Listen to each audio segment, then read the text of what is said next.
బట్టతలతో బాధపడుతున్నారా? ఆధునితనమైన పద్ధతిలో hair transplantation చేయబడును. Face clinic, Hyderabad. కొంత అక్కడ ఇక్కడ ఈ చిల్లర ప్రచారం ఏదైతే చేసిరో, దొంగ ప్రచారం కాంగ్రెస్ వాళ్ళు దాన్ని అక్కడక్కడ నమ్మిండ్రు. ఆ రోజు ఏమన్నారు? కవితమ్మని అరెస్ట్ చేయలే, అందుకే మేము అంటున్నాం వీళ్ళు ఒకటే అని. మరి ఇవాళ నేను అడుగుతున్నా, ఆ రోజు కవితమ్మ సుప్రీంకోర్టులో కేసు ఉండే, స్టే ఉండే, అందుకే అరెస్టు చేయలేకపోయిండు. కానీ ఇవాళ పగబట్టి ఇంటికొచ్చి ఒక కవితమ్మనే కాదు, కవితమ్మని అరెస్ట్ చేసిండ్రు, 2 ముఖ్యమంత్రులను అరెస్ట్ చేసిండ్రు. అంటే ఎట్లున్నదంటే రేసు ఉరుకుతే నేను ఒక్కనే ఉరకాలి తప్ప ఎవడు ఉండొద్దు ఇక మైదానంలో అన్నట్టు మోడీ గారు ఇలా మొత్తం ప్రతిపక్షాలను అరెస్ట్ చేసే ప్రయత్నంలో ఉన్నారు. మరి ఇవాళ ఏమంటది ఈ కాంగ్రెస్ పార్టీ? మీరు ఆలోచన చేయాలని చెప్పి నేను కోరుతా ఉన్నా. ఇంకొక మాట కూడా మీరు ఆలోచన చేయండి. आज मोदी को और बीजेपी को रोकने की ताकत, रोकने की हिम्मत, रोकने की आज जो एक माहौल बनाना चाहिए, वो आज वो ताकत कांग्रेस पार्टी में नहीं है. इसलिए आज ममता बनर्जी बोल रही है वहां पे बंगाल में कि कांग्रेस पार्टी 40 पार नहीं कर पाएंगी, क्योंकि अगर किसी को रोकना है बीजेपी को, किसी को अगर रोकने की, किसी में अगर रोकने की ताकत है तो वो है रीजनल लीडरों में, ताकतवर लीडरों में, जैसे केसीआर, जैसे ममता बनर्जी, जैसे अरविंद केजरीवाल, इनमें है. कांग्रेस में वो ताकत नहीं है. ఇతనే చెప్తలేని మాట నేను. ఇలా మీరు చూడండి దేశం అంతటా ఎవరు ఆపగలుగుతున్నారు బీజేపీని? కేవలం బలంగా ఉన్న ప్రాంతీయ నాయకులు ఆపగలుగుతున్నారు తప్ప కాంగ్రెస్లో ఆ పరిస్థితి లేదు. ఇక దానిలా ఇక్కడున్న కాంగ్రెస్ అయితే చాలా విచిత్రమైన కాంగ్రెస్. ఈ కాంగ్రెస్ అసలు ఇది కాంగ్రెసా బీజేపీ అర్థం కాదు మనకు కొద్దిసేపు చూస్తే. आप एक मिनट सोचो, ऊपर राहुल गांधी है दिल्ली में, उन्होंने क्या बोलते? चौकीदार चोर है बोलते, चौकीदार चोर है अंटाడు. మరి ఇక్కడున్న రేవంత్ రెడ్డి ఏమో नहीं चौकीदार नहीं है इनो, चोर नहीं है इनो, हमारे बड़े भाई है.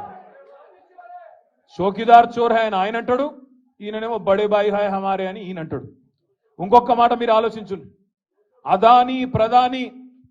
अदानी के लिए काम करते प्रधानी and राहुल गांधी अंटाడు. अदानी के लिए काम करते प्रधानी राहुल गांधी का बोलना है. यहां पे रेवंत रेड्डी क्या कर रहे? जाके अदानी से गले मिलते दावोस में, क्योंकि ठंड ज्यादा है वहां पे, गले मिल लिए, वहां डील कर लिए, दोनों कस के पकड़ लेके फोटोग्राफ ले रहे.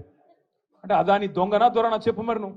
మీ రాహుల్ గాంధీ ఏమో అదాని మంచోడు కాదంటాడు, రేవంత్ రెడ్డి మాత్రం అదాని సక్కటోడు, సొక్కం మనిషి ఈయన చెప్తాడు. गुजरात मॉडल बेकार है, फेक है, ये राहुल गांधी का बोलना है.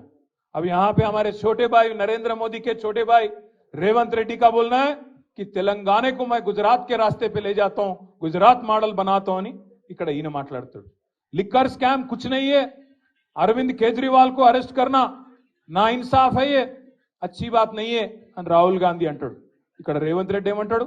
नहीं लिकर स्कैम है, कविता को पकड़ना अच्छी बात है అని ఈయన అంటాడు. కాంగ్రెస్లోనే రాహుల్ గాంధీకి రేవంత్ రెడ్డికే ఒక శృతి లేదు. ఈయన ఇవాళ బీజేపీ పాట పాడుతున్నాడు. ఇక్కడ ఉన్న ఆయన రేవంత్ రెడ్డి మీరు యాద పెట్టుకోండి, ఇలా రాసి పెట్టుకోండి.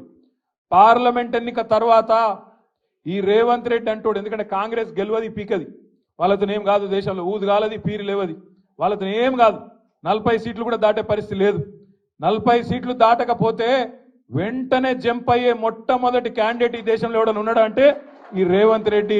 మళ్ళీ మొత్తం ముఠా కట్టుకొని ఈ నాగేందర్ను బిగేందర్ నా అందరిని తీసుకొని బీజేపీలకు జంప్ అయ్యే మొదటి క్యాండిడేటు ఇదే రేవంత్ రెడ్డి. మీరు రాసి పెట్టుకోండి. నేను ఇప్పటికీ ఒకసారి కాదు 10 సార్లు అన్నా ఈ మాట, ఒక్కసారి అనలే ఈ మాట, 10 సార్లు అన్నా. నేను అన్న ప్రతి చిన్న మాటకు స్పందిస్తాడు రేవంత్ రెడ్డి.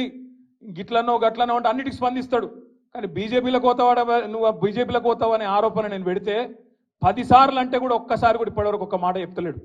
నేను ఓను బై, నేను జీవితాంతం కాంగ్రెస్లోనే ఉంటా అని ఒక్క మాట పొరపాటున మాట్లాడతాడా?